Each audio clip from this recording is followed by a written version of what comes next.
Rekam video membagikan kisah saat ibu dan anak itu berteduh di pinggir jalan.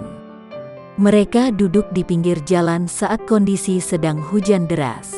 Perempuan yang mengenakan kostum badut itu terlihat menyuapi dua anaknya yang masih kecil.